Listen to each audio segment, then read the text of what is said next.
Il contient à peu près 150 propositions qui vont de la petite action au projet un petit peu plus conséquent. Alors rassurez-vous, je ne vais pas vous lister ce soir tous les éléments, je vais vous donner que l'essentiel. Nous avons avec mon équipe déterminé 3 axes. Ces axes se sont déclinés sur une vingtaine de thèmes. Améliorer notre qualité de vie, parce que Tourette est tout à la fois notre famille, notre terre, une violette. Nous devons la protéger et améliorer sans cesse ce qui peut l'être. Préserver notre environnement. Notre planète, elle crie l'urgence d'être secourue, respectée, protégée contre l'ignorance et le mépris de certains hommes et des multinationales. Il est grand temps de réagir. Et enfin, de renforcer l'attractivité de notre commune. Oui, nous aimons Tourette et nous devons arborer fièrement nos savoir-faire, notre attachement au naturel, notre irremplaçable valeur ajoutée dans le monde de l'artisanat. Nous défendrons l'innovation et la créativité qui renforceront l'attractivité de notre territoire. Alors voici le premier axe, améliorer notre qualité de vie. Dynamiser les quartiers. Je pense aujourd'hui, je vous l'ai dit il y a quelques minutes, qu'il faut privilégier les organisations à taille humaine comme la commune, mais je crois qu'on peut aller encore un petit peu plus loin en donnant davantage d'autonomie au quartier. Chaque coin de Tourette a sa spécificité et ceux qui y habitent sont les plus compétents pour nous faire remonter ce qu'il y aurait à améliorer en termes d'aménagement, de sécurité et de propreté. Dans l'organisation que nous souhaitons mettre en place, notre volonté est d'intégrer la participation des habitants dans le quotidien et dans les projets. Pont du Loup, développer un partenariat de proximité avec Gourdon. Je pense que la priorité absolue sur Pont du Loup aujourd'hui est non pas de réfléchir, mais de régler la problématique du stationnement. Et l'urgence va se faire sentir très rapidement, puisque j'ai appris que la réserve avait été enfin vendue il y a quelques jours, et ce sont donc 18 logements qui vont voir le jour. Mais qui dit 18 logements, dit théoriquement une trentaine de voitures. On pourra mettre, mesdames, messieurs, toute la dynamique que l'on veut, si l'on ne peut pas se garer, c'est peine perdue. Alors depuis plusieurs semaines, je suis venu sur le terrain pour discuter avec les commerçants et les habitants du hameau. Je pense que très rapidement, il faudra lancer l'achat de terrain, notamment sur les bas-côtés de la route, côté rivière, au niveau du carrefour des Gorges, et dans un premier temps faire des places de stationnement, avant très certainement d'envisager l'étude d'une structure qui permettra d'offrir à Pont du Loup la capacité d'accueil, de stationnement et de commerce que ce hameau mérite. Déjà il y a 6 ans, on avait commencé à y réfléchir, et aujourd'hui je veux aller plus loin. On pourrait sortir un parking, quelques logements, des commerces, et voir la maison du PNR, puisque nous sommes à l'entrée du PNR, et en profiter pour aménager le carrefour des Gorges. Dès les premiers mois de la mandature, je vous soumettrai le projet afin que nous puissions lancer le plus vite toutes les démarches afin d'aboutir. Transport, faciliter les déplacements. Alors, j'en parlais il y a quelques secondes, Notre commune est très étendue, elle a plus de 110 km de voies, mesdames, messieurs. Alors il faut renforcer l'offre de transport sous toutes ses formes, que ce soit transport en commun, scolaire, covoiturage, vélo, ici, là, et la navette. Et j'en discutais, je vous le disais, avec Charles Ginesi il y a quelques jours, qui m'a assuré l'appui du département dans ce vaste projet d'élaboration d'un plan de circulation et de stationnement. Justement, le stationnement. Il faut repenser le stationnement. Chaque ménage possède au moins 2 voitures, et même si nous sommes sensibilisés à l'écologie, nous avons besoin de place pour nous garer le soir, mais aussi pour faire nos courses, pour nos activités de loisirs et pour le travail. Il faut avoir une réflexion globale sur la problématique du stationnement sur la commune. Et je vous le disais qu'on pourra avoir toutes les manifestations du monde, les meilleurs artisans et commerces et de très bons restaurants, si on ne peut pas se garer, c'est peine perdue. Je vous proposerai donc un autre regard sur le stationnement dans notre commune de façon générale, mais également sur la place de la Libération en particulier, sans porter bien sûr préjudice aux habitants et aux commerçants. Alors, retroussons nos manches, faisons réfléchir les ingénieurs et réglons une fois pour toutes cette problématique. Social, être une commune solidaire. La fraternité qui suit la liberté et l'égalité est dans nos gènes. Nous sommes tous conscients qu'il faut s'entraider les uns les autres. Au-delà de l'obligation de faire des logements sociaux et de la pénalité de la loi SRU, Solidarité et Renouvellement Urbain, qui, je vous rappelle, est de 116 000 € que la commune paye chaque année, il faut essayer de poursuivre le programme qui a été lancé depuis près de 15 ans à peu près. Et soyons honnêtes, cela mettra autant de temps pour arriver au bout. Nous réfléchirons ensemble aux choix qui ont été faits sur les emplacements et nous verrons comment pouvoir concilier cette nécessité sans pour autant provoquer de nuisances aux habitants et à la nature. Alors la loi elle nous impose des objectifs. Ils sont actuellement de 25% du nombre de résidences principales, soit 480 logements pour notre commune. C'est, mesdames, messieurs, totalement impossible d'atteindre cet objectif en raison des spécificités du territoire de notre commune. Si on ajoute aux 15 logements du Jardin de Provence les 87 logements prévus, on arrivera d'ici 5 ou 6 ans au mieux à une centaine de logements. Vous voyez que nous sommes très très loin des 480 logements exigés par l'État. Espérons seulement que nos députés, ministres et les représentants de l'État tiendront compte des particularités d'une commune comme la nôtre, où 3/4 des 3000 hectares de notre territoire sont inconstructibles.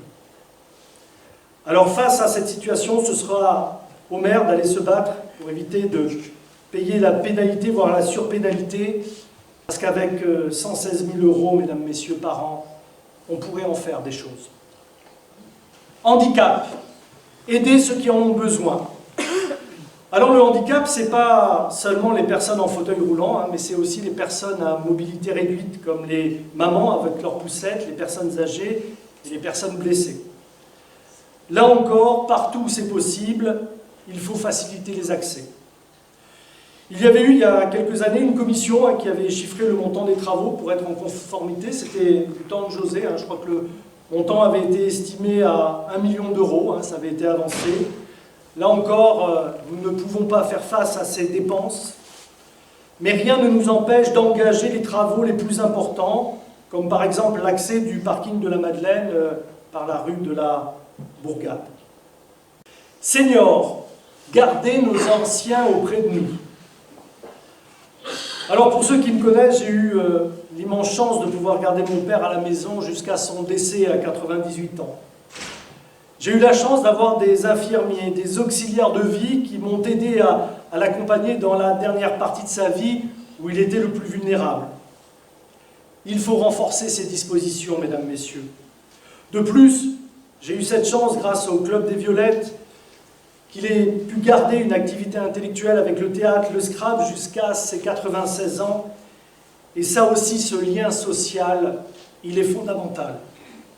Pour cela, nous proposerons de développer des services de portage de repas à domicile, de créer un espace pour les seniors en lien avec le CCAS, proposant différentes activités, de créer une bibliothèque intergénérationnelle, de proposer des repas pour les seniors à la cantine de l'école, de partager un goûter de Noël ensemble, d'aider voir les enfants lors de l'étude, de proposer des activités pour les seniors en lien avec les associations. Bref, vous l'aurez compris, je veux mettre toute mon énergie pour que nos anciens, avec tout le respect que nous leur devons, ne soient jamais exclus et connaissent une solitude terrible. J'ai longuement discuté avec la sénatrice Estrosi Sassone, qui m'a assuré venir faire rapidement un état des lieux afin d'envisager comment nous aider à garder nos anciens auprès de nous le plus longtemps possible. Elle me rejoignait d'ailleurs sur notre façon de voir les choses en m'expliquant qu'aujourd'hui la tendance n'était plus à construire des EHPAD, des établissements d'hébergement de personnes âgées dépendantes, qui coûtent cher et qui ne sont pas nécessairement à la portée de tout le monde, mais qu'il faut absolument favoriser le maintien à domicile tant que cela est possible. Étudions la création d'un nouveau mode d'accueil et essayons de voir, là encore, les choses autrement. Devenir une mairie modèle. J'ai un infini respect pour le service public et de l'admiration pour les équipes au travail dans notre commune, que je connais bien pour être élu depuis 12 ans. Chacun mesure l'importance de sa tâche et chaque jour, ses personnels administratifs comme techniques portent haut les couleurs de la commune et s'emploient à accompagner sa mutation tout en valorisant son identité. Mon pari, mesdames, messieurs, sera que tous les employés viennent travailler avec le sourire, car le bien-être au travail est quelque chose de fondamental pour moi, et c'est ce qui permettra aussi de rendre un service public à nos administrés de meilleure qualité. Et je souhaite pour cela développer une politique de ressources humaines afin de valoriser le travail des agents de la commune. Intercommunalité. Renforcer le poids de Tourette au sein des communes avoisinantes et du département, voire de la région. Je vous l'ai dit tout à l'heure, j'ai entamé un parcours de rencontre avec les élus du département et de la région afin d'avoir leur vision sur notre commune, mais aussi de voir ce que nous pourrions envisager ensemble dès les premiers mois de la mandature afin que Tourette-sur-Loup soit plus présente. Avant, j'ai discuté avec Madame le maire afin de renforcer l'action du CIVOM du Pays de Vence, qui est le syndicat intercommunal à vocation multiple. Alors, vous ne le savez peut-être pas, mais il permet de développer l'entretien des massifs forestiers, de poursuivre la gestion commune des carrés confessionnels au cimetière, de poursuivre la participation des enfants de Tourette à l'école de musique et de développer encore bien d'autres thématiques. Finances. Maîtriser et contrôler les finances publiques. Sachez qu'avant d'être maire, je suis un citoyen comme vous, non dispensé encore de la taxe d'habitation et de la taxe foncière, et croyez-moi, nous réfléchirons à 2 fois avant d'engager des dépenses. J'ai d'ailleurs envie de mettre en place un conseil des sages de 4-5 personnes non élues qui, au travers de leur sagesse et de leur connaissance de la commune et des rouages administratifs, pourraient nous apporter leur regard sur les grands projets. Alors pour ce qui est de l'état des finances de la commune, elles apparaissent aujourd'hui avec beaucoup de contraintes et d'obligations pour l'avenir. Quelques chiffres, je ne vais pas vous noyer sous les chiffres, mais le constat est que depuis 2014, les dépenses de fonctionnement sont en augmentation de 8,23% et les dépenses d'investissement ont été conséquentes. Quant aux recettes de fonctionnement, c'est-à-dire ce qui rentre dans les caisses de la mairie, notons les 21,6% de diminution des dotations de l'État, un soulèvement aussi annuel de 116 000 € au titre de la loi SRU pour les logements sociaux. Le niveau d'emprunt de la commune est important. Il nous amène à un taux d'endettement de 1 082 € par habitant, alors qu'il est de 962 € par habitant en moyenne nationale pour une commune de même strate. Donc cette situation nous conduira à être très attentifs et prudents quant à la gestion financière de la commune. À ce titre, eh bien, nous nous engageons et nous devrons prendre en compte que les dotations de l'État vont bien se stabiliser et puis arrêter de diminuer. Il faudra en tout cas qu'on veille à ce que l'État nous verse bien l'intégralité de la somme due à la taxe d'habitation qui est en cours de suppression, de bien maîtriser nos dépenses de fonctionnement, d'essayer, mais là ça ne sera pas facile, d'optimiser les dépenses de la commune dans le cadre des marchés publics, avoir une vraie réflexion et une vision d'avenir sur les financements de nos investissements sur la durée du mandat, et enfin d'essayer de mettre en œuvre des techniques innovantes de partenariat afin d'optimiser les financements de la commune. Le deuxième grand axe, préserver notre environnement. Nous allons commencer avec l'urbanisme pour un développement raisonné et raisonnable. Alors là, nous entrons dans un domaine sensible parce que construire sa maison, c'est parfois le projet d'une vie. Je souhaite que les équipes municipales accompagnent réellement les citoyens dans une démarche de conseil, de bienveillance, mais surtout de souplesse. Il y a des lois, des règlements qui sont là pour mettre des garde-fous, mais il faut les appliquer avec discernement. Aujourd'hui, nous sommes en RNU, ce qu'on appelle le Règlement national d'urbanisme, qui assouplit considérablement les règles de construction et qui permet de densifier les espaces déjà bâtis. Aujourd'hui, il y a beaucoup de constructions en cours sur la commune, et le RNU permet des projets qui, à mon goût, ne sont pas toujours en phase avec notre esprit village. Il est grand temps de mettre en place le PLU qui permettra de donner un visage de la commune que nous voulons laisser à nos enfants en réduisant l'empreinte écologique des constructions. Alors bien sûr, aujourd'hui, il faut se battre avec tout un ensemble de réglementations. Alors là, des acronymes, vous en avez. PPRIF, Plan de prévention des risques naturels prévisibles d'incendie et de forêt, qui est chargé de délimiter les zones en fonction de leur risque incendie. Plan d'ailleurs qui est en cours de révision. Le PPRMT, Plan de prévention des risques mouvements de terrain. Natura 2000, le PNR, bref.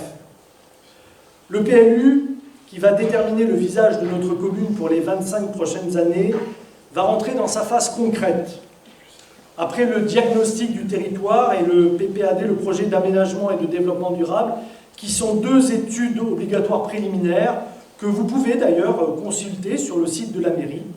Nous allons débuter la phase de l'orientation d'aménagement et de programmation, c'est-à-dire la mise en place des zones et de leur réglementation en matière d'urbanisme. C'est une phase qui va encore durer plusieurs mois. Sécurité, préserver la qualité de la vie. La qualité de la vie, elle est environnementale, mais elle est aussi sur un plan de la sécurité publique. Prendre soin des habitants, c'est aussi penser à leur sécurité. Et je ne suis pas pour une politique répressive, mais bien préventive. Il faut, à mon sens, consolider la police municipale, mutualiser les moyens avec des communes limitrophes et renforcer, par exemple, les effectifs en période estivale, ce qui avait été fait à un moment donné. Être rattaché au secteur de la brigade territoriale de la gendarmerie de Vence. J'ai d'ailleurs rencontré la commandante de la brigade et je lui en ai parlé. Déplacer le poste de la police municipale à un endroit plus adéquat. Et puis, il faut également sécuriser un certain nombre de nos routes, notamment l'entrée ouest et la traversée du village, et quelques carrefours aussi. Environnement. Faire de la protection de nos ressources et des économies d'énergie une priorité absolue. L'eau, tout comme l'air et la nature, sont nos biens les plus précieux qu'il faut absolument préserver. Autant tout à l'heure, je vous ai dit que je n'étais pas pour faire de la prévention, autant, mesdames, messieurs, je serai intransigeant sur tous ceux qui saccagent la nature, détériorent l'espace public, manquent de respect aux autres et gaspillent nos ressources comme si de rien n'était. Il faudra continuer à préserver et à mettre en valeur nos sites naturels. Je pense évidemment au Love, et partout où cela est nécessaire, comme à l'ancienne gare, où le projet de logement a été abandonné compte tenu de la richesse du site en biodiversité et sur un plan géologique. Quelques idées, mettre en place un plan zéro déchet, plastique à l'école, à la cantine, à la mairie, poursuivre la coupure des lumières la nuit et le changement des ampoules en LED, faciliter l'accès à la déchetterie de Vence et augmenter le nombre de containers et de ramassage des déchets verts, inciter et organiser le broyage des déchets verts. Écologie, éveiller les consciences. Alors, je crois que nous sommes tous déjà sensibilisés, mais il faut maintenant passer à des actions concrètes afin de préserver la biodiversité et de limiter l'empreinte de l'homme sur la nature. Il faut surveiller nos cours d'eau et peut-être réfléchir aussi à l'impact sur la fréquentation importante de la Clue du Loup qui voit l'été jusqu'à 400 personnes par jour faire du canyoning. Agriculture, renforcer les enjeux agricoles de notre commune, le développement durable et la transition écologique. J'ai été très heureux de rencontrer Bruno Gabelier ainsi que des agriculteurs de notre commune. Je souhaite rencontrer Michel Dessus prochainement, président de la Chambre d'agriculture. Et je vous le disais, j'ai rencontré Jean-Paul David, vice-président de la région, délégué à l'agriculture. Toutes ces démarches, mesdames, messieurs, montrent ma volonté de développer notre agriculture, car nous avons les compétences et le territoire pour ça. J'aimerais aider l'installation de jeunes agriculteurs sur la commune, mais surtout privilégier la production locale et les circuits courts, et pourquoi pas créer un groupement agricole d'exploitation en commun avec la mise à disposition d'une boutique pour vendre la production locale directement sur la place du village. Troisième et dernier volet, renforcer l'attractivité de notre commune. Culture, développer l'art sous toutes ses formes. Alors j'ai une vraie sensibilité artistique, puisque je suis à la commission culture depuis 2 mandats, et je trouve que nous avons non seulement une histoire liée à l'art à Tourette, mais que nous avons un potentiel à relancer une identité culturelle emblématique. Mais la culture, elle doit être aussi à la portée de tous. Augmenter le nombre d'événements populaires, des concerts, le cinéma en plein air, le théâtre, l'art vivant, les festivals. Vous voyez, il y a encore beaucoup de choses à faire. Les fêtes, faire la fête, ben oui, ou faire les fêtes. Toutes les fêtes, avec en premier lieu notre fête des violettes, à laquelle je veux redonner ses lettres de noblesse. Je veux, mesdames, messieurs, retrouver ma fête des violettes. Et je veux développer les autres manifestations, sans oublier bien sûr la Sainte-Armée. Et là encore, il faudrait que l'action des 2 comités des fêtes de Pont-du-Loup et de Tourette puisse travailler de concert. Tradition, préserver l'identité tourettaine. Alors, je suis assez attaché aux traditions, c'est notre ancrage, notre histoire sur laquelle se construit le présent et s'envisage l'avenir. Il faut promouvoir notre patrimoine naturel, historique, artisanal et culturel. Et j'ai très envie de retrouver notre feu d'artifice qui avait, du temps de José, sa petite renommée. Je ne peux pas vous faire de fausses promesses, mais je ferai tout pour y arriver. Patrimoine, sauvegarder notre patrimoine. Nous avons la chance d'habiter une commune riche en éléments du patrimoine, que ce soit les édifices religieux, le moulin de Roussil, l'ancienne gare ou le pont du Cassan, la voie romaine et le pont cassé ou le château-mairie. Il faut les mettre en valeur, les restaurer quand cela est nécessaire, qu'ils fassent chacun partie d'une étape dans un parcours d'art et de culture. Et je m'engage bien sûr à terminer les travaux de rénovation de notre église et je veillerai sur les autres édifices religieux, les chapelles et les oratoires. Tourisme, faire de Tourette une destination incontournable. Alors même si le tourisme est devenu une compétence de la CASA, je crois qu'il faut se retrousser les manches et aborder de façon plus professionnelle la façon de communiquer sur notre village. Je lancerai un grand plan d'action pour communiquer sur la commune, mais aussi pour que Tourette soit présente dans des endroits touristiques, comme les salons, à l'aéroport, de proposer une navette avec les grands hôtels de la côte pour découvrir le village, exposer Tourette dans les salons de France et à l'étranger, développer les reportages dans la presse écrite et audiovisuelle, et favoriser l'accès au commerce du centre-ville en développant des partenariats et proposer la gratuité du ticket de la navette et du parking en cas d'achat dans un commerce de Tourette.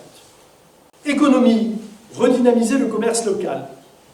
Alors je suis très heureux de la création de la toute nouvelle association des commerçants et des artisans, la guilde présidée par Marc Genouillac, qui nous fait l'amitié d'être là ce soir. Je suis persuadé qu'avec cette nouvelle structure qu'il faut encourager, va fédérer des énergies, qu'avec ce partenaire privilégié, eh bien, la nouvelle municipalité pourra impulser une nouvelle dynamique économique.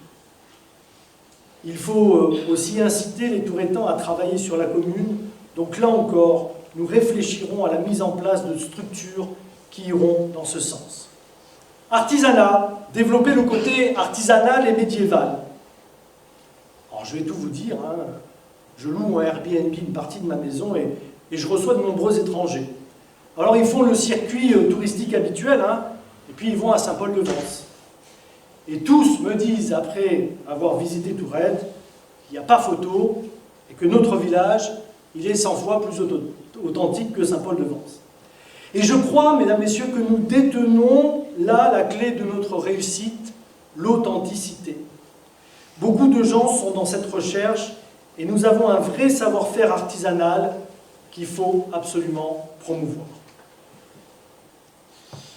Jeunesse, miser sur l'avenir. L'avenir, notre avenir à tous. Quelle terre laisserons-nous à nos enfants et quels enfants laisserons-nous à cette terre? Il faut non seulement prendre soin de nos jeunes, mais il faut également les sensibiliser sur le fait de prendre soin de notre terre. Il me semble important de sensibiliser les enfants à tout ce dont on a parlé précédemment, en arrivant au 100% bio peut-être, et lutter contre le gaspillage alimentaire, les faire davantage être acteurs responsables au travers d'actions en collaboration avec l'école. Je souhaiterais également mettre en place des formations de sécurité routière et de secourisme dans les écoles, mettre en place un conseil municipal qui existe déjà, mais le renforcer, rouvrir et dynamiser la maison des jeunes avec l'IFAC, prévoir des équipements collectifs et un parcours de santé, et enfin éclairer le City Stade et agrémenter toute cette zone.